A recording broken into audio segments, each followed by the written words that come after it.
Hey, what's up everyone? Welcome back to Babylon Talmud. Today we're studying Daf Chaf Beis, Daf 22 of Masechta Pesachim. So we're going to really continue on our exploration of the machlokas between Chizkiah and Rabbi Abba, particularly the opinion of Rabbi Abba, who says that whenever it says Lo yochal, lo sochal, lo sochlu, it means not only not to eat it, but also don't get any benefit from it. And within that context, we're going to see some interesting sugyas. The first one we're going to see is gid hanasheh, an interesting machlokas over there regarding the gid hanasheh, the sinew that we do not eat on animals, because Yaakov Avinu, when he was fighting with an angel, he got injured in his gid hanasheh. And then we will discuss getting benefit from blood, getting benefit from aver min hachai, from meat severed from a live animal, and discuss also the concept of shor and niskal, an ox that needs to be stoned because it killed a human, and also orla, the iser, the prohibition of eating fruits in their first 3 years, as we know, of course, from Daf Lamed Vav Masechta Brachos. Chevre, let's begin. Chaf Beis Amud Aleph, 2, 4, 5 lines into the page. Mosiv Rabbi Yitzchak Nafcha. Rabbi Yitzchak Nafcha asks a question. What about gid hanasheh? What's gid hanasheh? So gid hanasheh, honestly, I can't tell you exactly, but gid hanasheh is basically Yaakov Avinu when he had an altercation with the angel of Esav. So Yaakov Avinu got injured in his gid hanasheh, and it says therefore in the pasuk Akein lo yochlu b'nei Yisrael's gid hanasheh, that the Yidden don't eat the gid hanasheh. They don't eat this particular sinew from an animal. So it says Al Kain, right? Rachmana Omar. Therefore, the Yidden don't eat the gid hanasheh. And it says, Alkein lo yochlu. So if you're a Rabbi Abba, what do you say? What light goes off in your head? Oh, lo yochlu lo sochlu. Lo yochlu lo sochlu lo sochlu. Don't eat and don't get benefit. Utnan, and yet we have a Mishnah that says, Sholech adam yarich lenachri v'gid hanasheh b'socho mipnei shemakom unikar. That a person, a Yid, may send a leg of an animal to a non-Jew as a gift because its place is recognizable. So let's forget about Isra Achila, Isra Hanoah for a second. Let's just try to understand in a vacuum what this Mishnah is saying. What this Mishnah is saying is that Reuven is allowed to send the hind leg of an animal to a non-Jew as a gift, and he's not concerned, and it can include the gid hanasheh. And Reuven doesn't have to be concerned, but what if Shimon sees that I'm giving the leg to the non-Jew, and therefore he'll assume, if Reuven gave the leg to the non-Jew, then mistama, the gid hanasheh has already been removed. And then if Shimon buys the leg from the non-Jew, he might end up eating the gid hanasheh because he'll assume that Reuven already removed it. Okay, very nice. So that's what the Mishnah is saying, right? So the Mishnah is saying it's nonetheless permitted. Right, let's read it again. We learn in the Mishnah. So Reuven is allowed to send the leg of an animal to a non-Jew, even though there's a gid hanasheh in that leg, and he's not concerned that Shimon might see that and end up purchasing the leg from the non-Jew and end up eating the gid hanasheh. Why are we not concerned about that? Because you can tell where the gid hanasheh is, and it'll be pretty obvious to Shimon, I see that Reuven did not actually remove the gid hanasheh. Shimon will remove it himself, and therefore we do not have to be concerned about that crisis. Now, great. How does that tie into our sugya? It ties into our sugya because apparently you're allowed to get benefit from the gid hanasheh. That you're allowed to give it as a gift to a non-Jew. That would be considered getting benefit. And even though the Torah says, lo Akein lo yochlu, and therefore if you're Rabbi Abba, that would say not just are you unable to eat it, but you're also unable to get benefit from it, but here apparently you're able to get benefit from it. So the Gemara gives an interesting answer. Kasav Rabbi Abba kshehutra nevela hi v'chal b'vagida hutra. Interesting. So the Gemara answers that Rabbi Abba says, well, we learned yesterday that nevela is mutar ba'ana, because it specifically says by nevela that you're allowed to get benefit from it, right? If you have an animal that died in a non-Jewish ritual slaughter kind of way, so then it's what's called nevela, and it is asur b'achila, but it's mutar ba'anah, you're allowed to get benefit from it. And Rabbi Abo argues that not only are you allowed to get benefit from it, but also any of its chelev, any of its forbidden fats, and also any of its sinews, any of its, so the gid hanasheh. So we see that you're allowed to get benefit from the gid hanasheh of a nevela, and therefore we can generalize that as well and say that you're allowed to get benefit from any gid hanasheh, even if it comes from a kosher animal that was shechted. You're allowed to get benefit from a gid hanasheh, you're just unable to eat it. And therefore, that is why the Mishnah is saying that Reuven can give this leg to a non-Jew as a gift with the gid hanasheh, because you're allowed to get benefit from it, because it's really becomes mutar ba'anah based on nevela. Fine. So even though the pasuk says lo yochlu, which generally I would assume would include an isra hana'ah, here it does not because of nevela. Oh, very interesting. Now this makes sense. If you say that yesh begidin b'nosein tam, what does that mean? It means that you have to be concerned about the gid hanasheh imparting flavor. So let's say you're cooking a soup and some gid hanasheh falls in. What do? Can you just remove it, or do you have to be concerned? Well, this gid hanasheh added flavor, asur flavor to the meat, to the soup, and therefore now the whole soup it needs to go in the garbage. So if you say yesh begidin b'nosein tam, if you say yes, we do have to be concerned that the gid hanasheh imparts flavor, well then that means that the gid hanasheh is considered part of the meat of the animal, and therefore when we say that nevela is mutar ba'anah, so it includes also all of the meat of the nevela, including the gid hanasheh. But what if you hold ein begidin b'nosein tam, that the gid hanasheh does not impart flavor, and if some gid hanasheh falls into your soup, just take it out.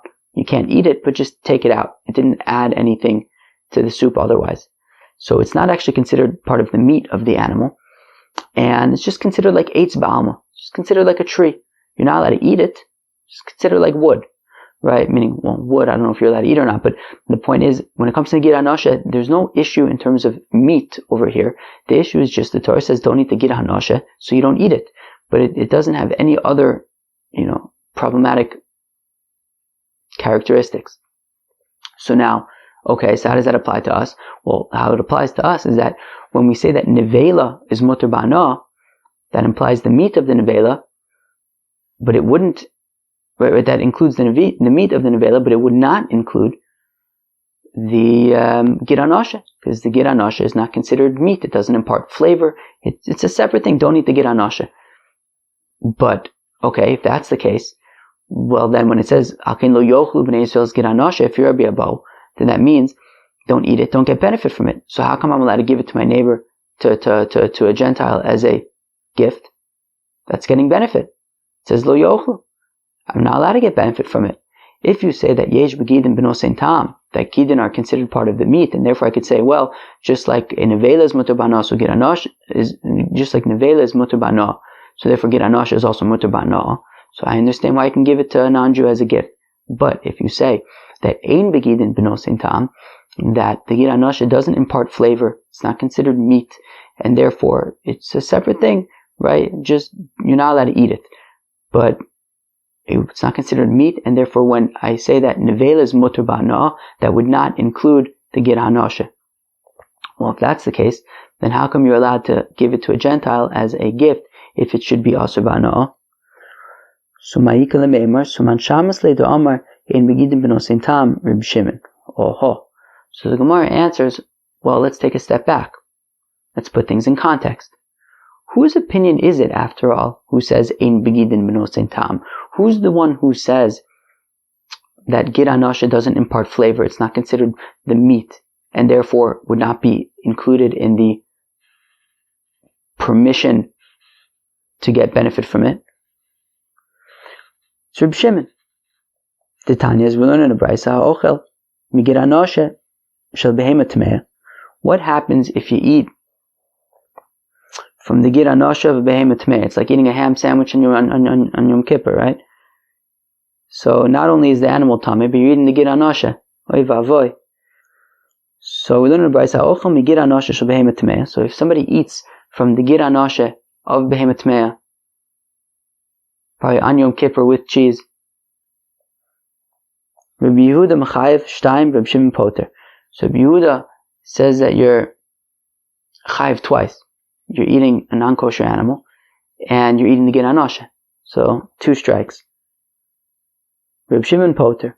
Rabbi Shimon says there's actually technically, you're not doing anything technically wrong. In terms of eating non-kosher meat, you're not eating non-kosher meat, you're eating a gid hanasheh. We said gid hanasheh, right? And we're saying that gid hanasheh, according to Rabbi Shimon, is ke'etz ba'alma. It's just like wood. So you're not eating non-kosher meat. You're just eating wood. And in terms of eating the gid hanasheh, so Rabbi Shimon would hold that gid hanasheh only applies to kosher animals, doesn't apply to non-kosher animals. So technically by eating the gid hanasheh of a non-kosher animal without any other meat, so you're technically not doing anything wrong. It's eitz ba'alma, it's not considered the meat, so you're not eating meat of a non-kosher animal, and also gid hanasheh doesn't apply to non-kosher animals. So we see that Rabbi Shimon is the opinion who says ein begidim b'nosein tam, that the gid hanasheh doesn't impart any flavor, it's not considered the meat. So Reb Shimon, and guess what? Reb Shimon would in fact say that gid hanasheh is asur b'hana'ah. That you're not allowed to get benefit from it. And therefore this Mishnah that says that you are allowed to give it as a gift to your friend, to a non-Jew, is clearly not Reb Shimon. Because Reb Shimon would say that it says, don't eat it, don't get benefit from it. The only reason why we'd say that you would be allowed to get benefit from it is if we compare it to nevela, consider it part of the meat of nevela, but Reb Shimon would say it's not meat.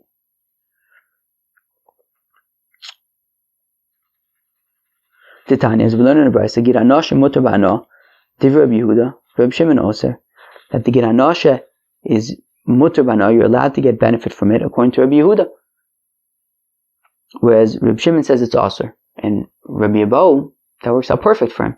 So Rabbi Yehuda would say that gid hanasheh is permitted b'hana'ah because it's considered yesh begidim b'nosein tam, that the gid hanasheh imparts flavor, i.e. it's considered part of the meat, and since it's considered part of the meat, well then it's included when the pasuk says that when the Torah says you're allowed to get hana'ah from nevela, then you're also allowed to get hana'ah from the gid hanasheh of the nevela, which therefore means you're allowed to get hana'ah from any gid hanasheh, and that is why you would be allowed to give it to your friend.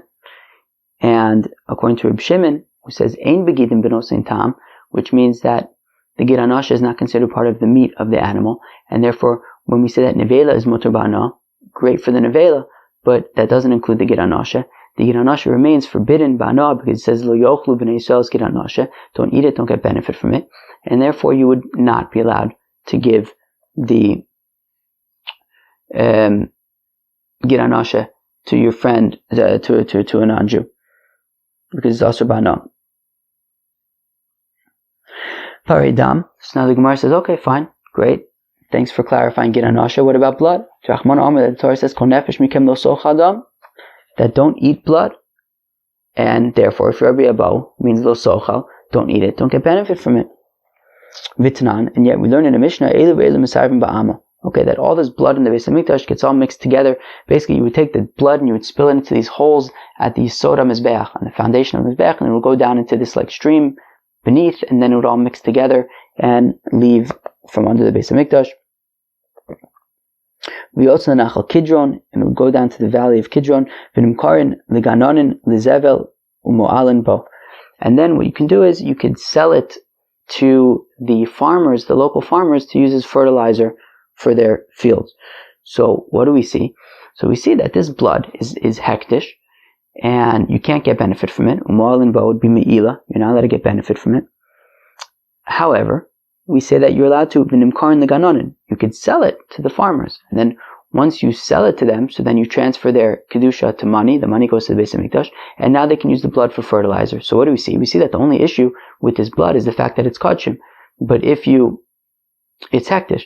But if you transfer its kedusha onto money and give that to the Beis HaMikdash, so now the blood is no longer hektish, and you can use it for fertilizer. So we're saying that blood, by default, as long as it's not hektish, you're allowed to get benefit from it. You're allowed to use it as fertilizer.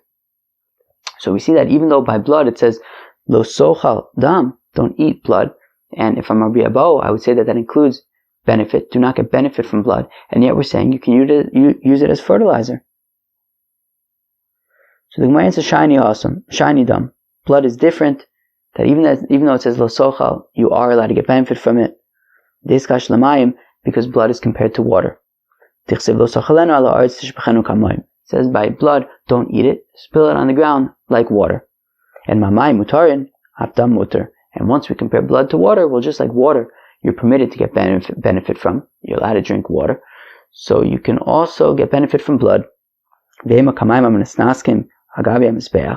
Gemara says, well, I can't necessarily drink all water, right? There's water by nisuch hamayim on Sukkot, that the water libations on the Mizbeach, and once it goes into the klei sharis, once it goes into the kelim in the Beis Hamikdash, it becomes kadosh, it becomes hektish, and therefore you can't drink it. So maybe we're comparing blood to nisuch hamayim, and we cannot drink blood, we cannot get benefit from blood. Well, you're not allowed to drink blood for other reasons, but you're not allowed to get benefit from blood. So Rabbi Abo, kamayim rov mayim. So Rabbi Abo says, look, when it says al arsish v'chenu kamayim, we compare blood to water, comparing it to most water, and most water you can get benefit from. The Gemara says, but midi rov mayim ksiv, it doesn't say rov mayim in the pasuk, it says water, and maybe that can be nisuch hamayim water, which is also bana. Elo amar Rav Ashi k'mayim anishpachim v'lo k'mayim anisachin. So the Rav Ashi says, yeah, but it says al aretz tishpachenu kamayim. We're talking about water that gets spilled on the floor, regular water, not fancy nisuch hamayim water that doesn't get spilled on the floor. Maybe I'll say it's like water that gets nishpachin, that gets spilled in front of avodah zarah, and water that gets spilled in front of avodah zarah, you can't get benefit from avodah zarah stuff. So so there also, it wouldn't be called shvicha, it would be called nesicha, libations. It says that they will drink the wine of their libations, referring to avodah zarah. So by avodah zarah, it wouldn't be called spilling, it would be called libating, and therefore it's not talking about water for avodah zarah. It says al arsish v'chenu kamayim, that you spill out blood like water that gets spilled out on the floor, and that regular water like that you're allowed to drink, so therefore you're allowed to also and get benefit from it, so you're allowed to get benefit from blood as well. Now, going back to Chizkiah says that it only includes an Isser Achila and an Isser Ana'ah if it's in the passive, if it's in the nifal, like Ye Achel. But something like Lo Sochal Dam, so that would just mean don't eat it, but you can get benefit from it. So then why do I need to compare it to water? I already know I can get benefit from it. It says lo socha. That just means don't eat it. So then how come blood is compared to water? How do I know that the blood of kodshim is not machshir l'kabel tumah? We've seen this before, right? That the blood of kodshim, if it gets on some food, that will not make the food now susceptible to receiving tumah. Shenemar, as the pasuk says, lo sochalenu halar tishpachenu kamayim.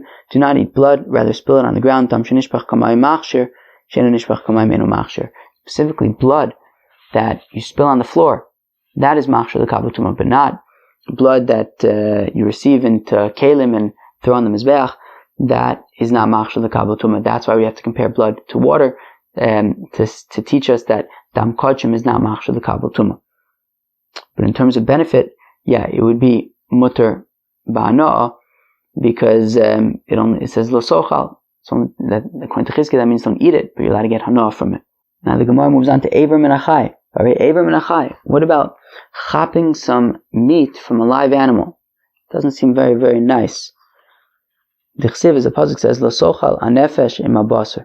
Don't eat the soul with the meat, which means don't eat the meat while the soul is still in the animal. Vitanya. So first of all, it says lo socha. It says don't eat.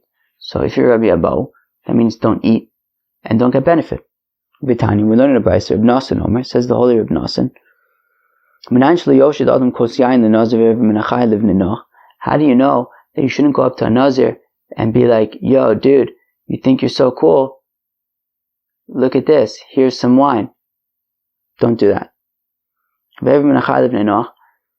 And how do you know that you shouldn't go up to a Gentile with some meat that you just chopped from a live animal and say, hey dude, look, here's some meat I just chopped from a live animal. Talmud Omar, therefore the pasuk says, in front of a blind person do not put a stumbling block, right? So a Nazir is not allowed to drink wine. A non-Jew is not allowed to eat Ever min hachai. It's one of the Shev Mitzvos B'nai Noach. So therefore don't go up to somebody and stick in front of their face something that is forbidden to them, because you're not allowed to put a stumbling block in front of a blind person. Okay, so the only issue with presenting a non-Jew with Ever min hachai is lifnei Ever l'slitim michshol. What about the fact that you're getting hana'ah from Ever min hachai? That isn't necessarily an issue. And we say halaklavim shari. So based on that, we're saying the fact that you're allowed to get benefit from, apparently the only issue with giving Ever min hachai to a non-Jew is lifnei Ever l'slitim michshol, but not that you're getting benefit from Ever min hachai. So that means halaklavim shari. That implies that, well, then I can take Ever min hachai and I can throw it to my dog as dog food.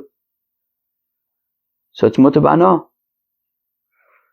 So, but what about the fact that it says lo sochal hanefesh, which if you're Rabbi Abba, that means do not get benefit from Ever min hachai. So shiny Ever min hachai deis ledam. So Ever min hachai is unique because it's compared to blood.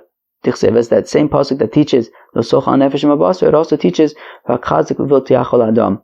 Ki adam hu hanefesh. That be careful not to eat blood, because blood is the soul. So we see that Ever min hachai is compared to blood, and we said that blood is mutar b'ano, so Ever min hachai is mutar b'ano. Okay, so even though by default lo sochal hanefesh mabasar, we say lo sochal means include, also do not get benefit, but because separately Ever min hachai is compared to blood, and blood you're allowed to get benefit from, so that teaches that this is another exception that you'd be allowed to get benefit from Ever min hachai. Well, according to Chizkiah, who says that lo sochal only means don't eat, but you'd be allowed to get benefit. Well, if that's the case, then how come we need to compare Ever min hachai to blood? Chizkiah doesn't need it to teach me that you can get benefit. He already knows you can get benefit, because it says lo sochal. That means you just don't eat it. You're allowed to get benefit. So Amalach damu diskash Ever min hachai. So Chizkiah says you have it backwards. It's not Ever min hachai that's being compared to blood. It's blood's being compared to Ever min hachai. What about it? My Ever min hachai aser, avdam min hachai aser.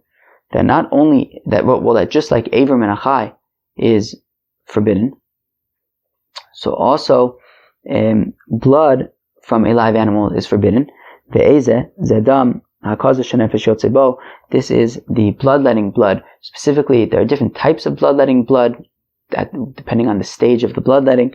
So this is the blood that the soul goes out with it. Do not drink. Do not consume. Okay, very nice. So according to Chizkiah, the comparison between Ever min hachai and dam is to teach that dam hakaza, you're not allowed, of an animal, you're not allowed to drink. Okay, but we don't need it to teach me that Ever min hachai is mutar b'ano. That you do not need, because we already know that no, you don't need me to teach. Yeah, exactly. Ever min hachai is mutar b'ano, because that we already know from the fact that it says lo sochal, which is only in Isser Achila, not in Isser Hanoah. Okay, very beautiful. Vayishar nisko. The Gemara is moving on, but this one actually gets a little bit interesting to the extent that it says Jachman Amar lo ye'achel es b'saro. So now this isn't just a kasha on Rabbi Abba, it's a kasha on Chizkiah as well. Because by shara nisko, what's shara nisko? Shara nisko is an animal that needs to get stoned. Why does it need to get stoned? Because it killed a human being. So if a animal kills a human being, so we have to kill the animal. Okay? So it says lo ye'achel es b'saro, and its meat may not be eaten. Now, both according to Rabbi Abba and according to Chizkiah, when it's nifal, when it's passive, it certainly means that you're not allowed to eat it and you're not allowed to get benefit from it. The question is when it's kal, when it's lo yochel, lo sochel, lo sochlu. Rabbi Abba says it's not only in Isser Achila but also in Isser Hanoah. Chizkiah says no, in that case it's only in Isser Achila. But everyone agrees that if it's nifal, if it's lo ye'achel, it's in Isser Achila and in Isser Hanoah. Now, if that's the case, then how do we understand Shor Niskal, where it says nifal, where it says lo ya'achal b'saro, which mistama means don't eat it, don't get benefit from it, Vitanya, and yet we learn in a brayso mimashma shenemar saku yisakal ashor, from the fact that it says that you must surely stone the animal, and yudeh shehi nevela asur b'achila. Well, then certainly if you're stoning the animal, it's nevela. It's not being shechted, it's being chucked off a cliff or something. So then it's nevela, and certainly I can't eat it. So why do I need the pasuk to teach me that I can't eat it? I know that I can't eat it. So dino aser. Interesting. So the answer is, well, what if this ox was sentenced to death, but before you stoned it, you shechted it, you slaughtered it properly? Can I eat it? The answer is no. Lo yachal, it cannot be eaten, even if you shechted it properly once the verdict was in that you have to kill it. Okay, so all I know is that I'm not allowed to eat this meat. How do I know that I can't even get benefit from this meat? Therefore, the pasuk says, and the owner of the ox is clean, my mashma. How do we learn out from the owner of the ox is clean? How do we know that you're not allowed to get any benefit from it? Shimon ben Zoma Omer says Ben Zoma, it's like a person who says to his friend, it's like somebody says, so-and-so, he lost everything and he has no benefit at all from it. So that's what it means of Alashronaki, that you're not allowed to get any benefit from it. So the Gemara says, Tam the Kasu of Alashronaki. The reason why I know that you're not allowed to get benefit from this meat of a Shor Niskal is because it says Uvala Shronaki, that you're not allowed to get benefit. But from lo ya'achel it would mean isra achila but not isra ana. That is the Gemara's kasha, right? That meaning both Chizkiah and Rabbi Abo agree that if it says lo ya'achel, it means don't eat it, don't get benefit from it. Well, if that's the case, when it comes to Shor Niskal, when it says lo ya'achel is bisaro, that its flesh may not be eaten, well, that of course means don't eat it, don't get benefit from it. Well, one second. But if that's the case, why does the pasuk then say Uvala Shornaki to teach me that you're not allowed to get benefit from the meat of the Shor Niskal? I know I can't get benefit from it. It says Lo Ye'achel. So, what's the deal? So the Gemara says Lo Olam Lo Ye'achel Iser Achile V'Isra Anoa Mashma. So the Gemara says, look, in reality, Chizkiah and Rabbi Abo, they're correct. If it says Lo Ye'achel, it should not be eaten. It means Isra Achila and Isra Anoa. So what's the deal with Uvala Shornaki? Uvala Shornaki lanas oro huda asa. And Bala Shornaki is to teach me it's not just the meat that you're not allowed to get benefit from, but also the hides. You're not allowed to get benefit from the skin, from the hides. And we needed to teach this because Agadai Techamino lo yo'achel is besaro ksiv. Because I may have thought to say, well, it says do not eat its meat. Lo yo'achel is besaro. Do not eat its meat and do not get benefit from its meat. Bisaro in or lo, but that wouldn't apply to the hides. Kumash Malon.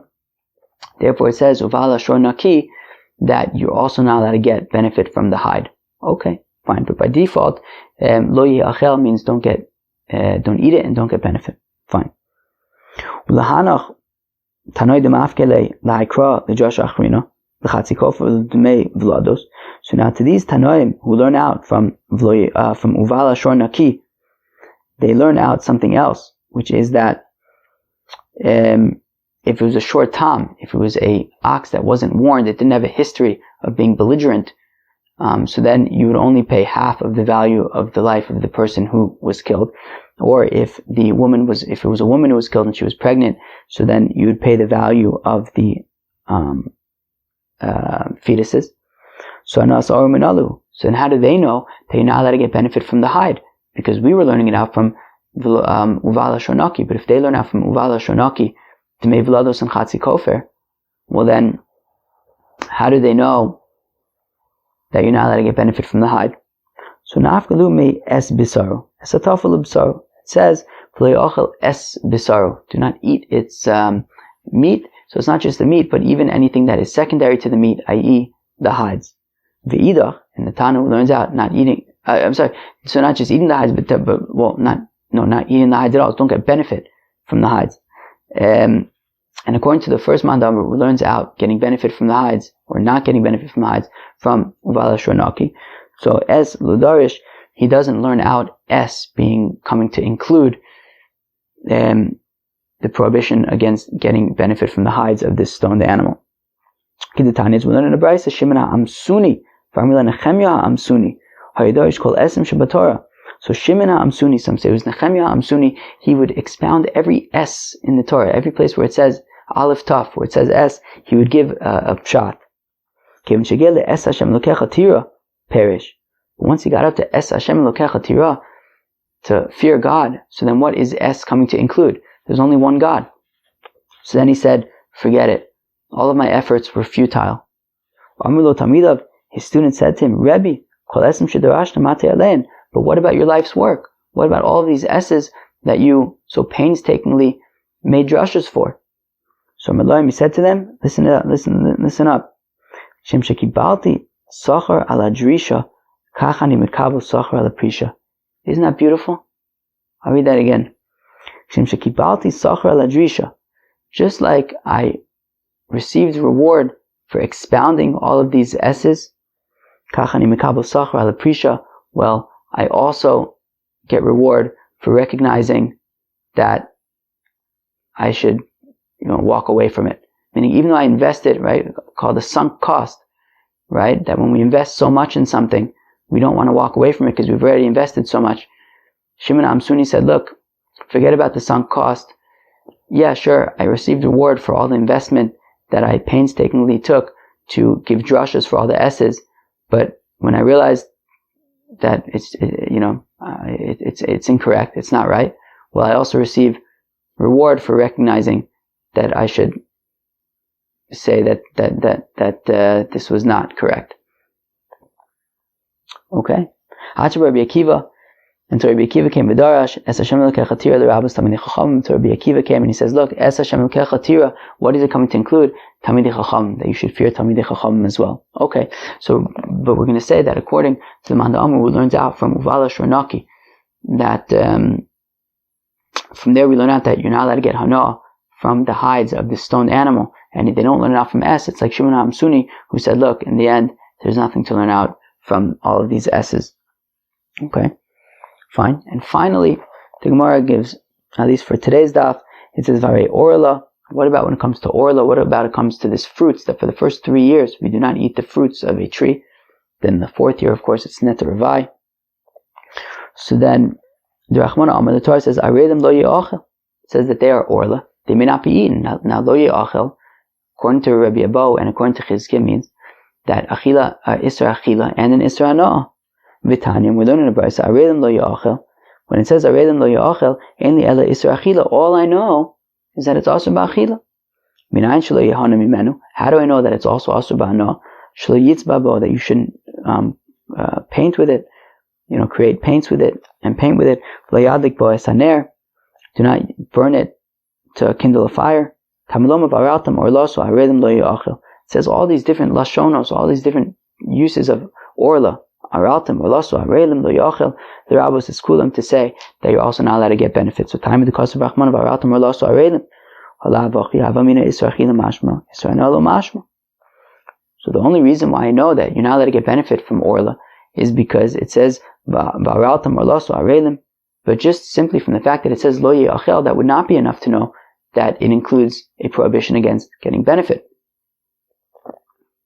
So, Chizkiah and Rabbi Abo, what do? Here we have a case of lo ye'achel, and yet it seems to only be referring to eating, not benefit. We have to learn out benefit elsewhere. The Gemara answers, La'olam, lo ye'achel mashma ben isra achila ben isra hanasheh. So the Gemara answers, no, really, lo ye'achel does mean don't eat and don't get benefit. Okay. The shiny awesome, it's different when it comes to orla. How come? Tichsev, as it says, lochem, to you. And therefore I need to learn out the special drasha, and since it says lachem, I might think it's yours, you can get benefit from it. Therefore, even though it says lo yachel, which by default means do not eat, do not get benefit, but because it says lachem, to you, so then I may have thought that maybe you are allowed to get benefit from it. Therefore we need araltam, arlaso, aredim lo yachel, these extra drashas to say that you're not allowed to get benefit from it. Well, then if we have all these psukim to teach don't get benefit, how come we have the word lachem, which seems to be saying that maybe you can get benefit from it? Why don't we just drop that word? It's like throwing us off track. So the Gemara answers the Chidetanya. We need it for the following brisa: lachem l'rabbos es anatua l'rabbim. So from the word lachem, the Tanna Kama says, from the word lachem, we learn that orla applies even to a tree that was planted in the public area. Okay? Rabbi Yehuda says the opposite, that lachem is actually coming to exclude from orla trees that are planted in the public area. My time, the Tanna Kama. How come the Tanna Kama says that lachem is coming to include trees planted in a public area? The Chsev, as the pasuk says, in Tatem, says in Tatem, you will plant liyachid mashma l'rabim lo mashma. That implies singular, to an individual, and therefore I would think that orla applies to individual trees, but not to trees in the public area. Therefore, the pasuk says lachem to say that it comes to include even trees planted in the public domain. Rabbi Yehuda says Rabbi Yehuda natatem mashma bein l'rabim bein liyachid, whereas Rabbi Yehuda says actually unitatem implies private and public. V'lachem bein yachid bein rabim, and lachem also implies public and private. How come we need this double inclusion, unitatem and lachem, which both imply public and private? Mashma, fine. Haviriboy achariboy, vein riboy achariboy, elelamayit. Well, says Rabbi Yehuda, so this would therefore be what's called a riboy achariboy, that two inclusions one after the other. We're saying unitatem includes both private and public. Lachem includes both private and public. So riboy achar riboy, an inclusion after inclusion, is lima'et, comes to exclude. And what's it coming to exclude? It's coming to exclude public trees from orla. That orla would not apply to public trees, according to Rabbi Yehuda. Interesting. Okay, fine. But still, by default, lo ye'achel would mean do not eat and do not get benefit. But because it says lachem, I may have thought to think that you would be able to get benefit. So therefore we needed varaltim or lasso arelim lo yachel to teach that you're not allowed to get benefit from it. Okay, fine. That was Daf Chav Beis of Masechta Pesachim. Let us review a few things that weren't. There was one geshmak sugya at the beginning by Gid hanasheh. Other than that, we just had kind of a bunch of things trying to, in our analysis of getting benefit from certain things that are also b'achila. So we started with Gid hanasheh. And we said, well, you're allowed to get benefit from Gid hanasheh. You're allowed to give it as a gift to your friend. What about the fact that it says lo yochlu b'nei Yisrael Gid hanasheh? That should imply that you're not allowed to eat, that you're not allowed to eat it, and you're not allowed to get benefit. So we have machlokas here between Rabbi Yehuda and Rabbi Shimon. Very interesting machlokas. Rabbi Yehuda's opinion is that Gid hanasheh is beno sein tam. It does impart flavor in foods, and it is considered meat, and therefore it is also considered, when the pasuk says by nevela that you are allowed to get benefit from it, you're also allowed to get benefit from its Gid hanasheh, which therefore means that we can generalize that and say that you're allowed to get benefit from the Gid hanasheh, and that's why you're allowed to give it as a gift to a non-Jew, because you're allowed to get benefit from it. And also, if you eat a Gid hanasheh from a non-kosher animal, you're going to be chayiv for eating a non-kosher animal and for eating the Gid hanasheh. Whereas Reb Shimon says that Gid hanasheh does not impart flavor in foods. It's not considered part of the meat, and therefore it is not included in, when we say by nevela that nevela is mutar bana, that does not apply to the Gid hanasheh. Gid hanasheh is not considered part of the meat of the animal. And therefore, when it says lo yochal, right, lo yochal b'nei Yisrael Gid hanasheh means don't eat it and don't get benefit from it. And he would say that you're unable to give it to a non-Jew. And also, if you eat the Gid hanasheh of a non-kosher animal, so you're not going to be chayiv for eating a non-kosher animal because it's not considered part of the meat. And he also separately says that the Gid hanasheh of a non-kosher animal is not actually a violation of Gid hanasheh. So that was an interesting machlokas. After that, we then got into blood, Avram and hachai, a shor, aniskal, orla, all of them trying to kind of teach that, well, blood you're allowed to get benefit from, Avram and hachai you're allowed to get benefit from, and we proved why it's not necessarily a problem for Rabbi Abo or for Chizkiah. Okay, so that was Daf Chav Beis. Hope you enjoyed. Peace out.